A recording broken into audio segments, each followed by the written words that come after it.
Hey folks, it's Marvin Cash, the host of The Articulate Fly, and we're back with another Western North Carolina fly fishing report with Dale Collins at Tuckaseegee Fly Shop. How's it going, Dale?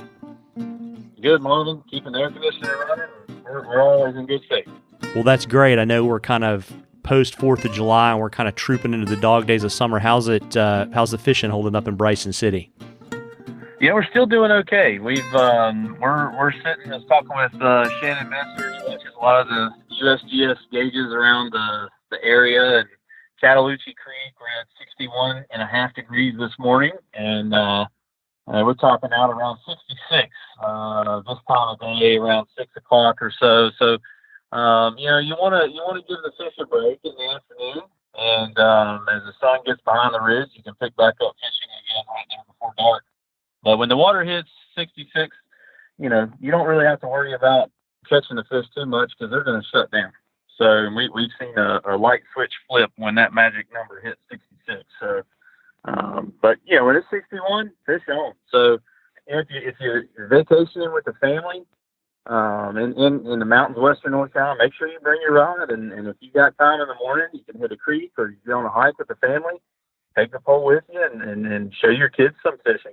It's a great opportunity to blend a hobby and share it with the rest of the family in these morning times.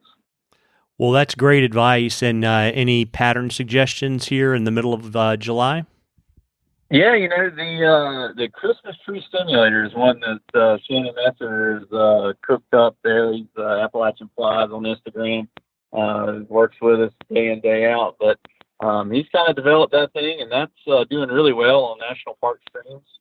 Of course, our Smoky Mountain mayfly is doing really well. Yellow Sally, staying along that pattern, and certainly, we've had popcorn thunderstorms about every day the last 2 weeks. So if you're under one of those, it starts raining, make sure you have an ant or a beetle.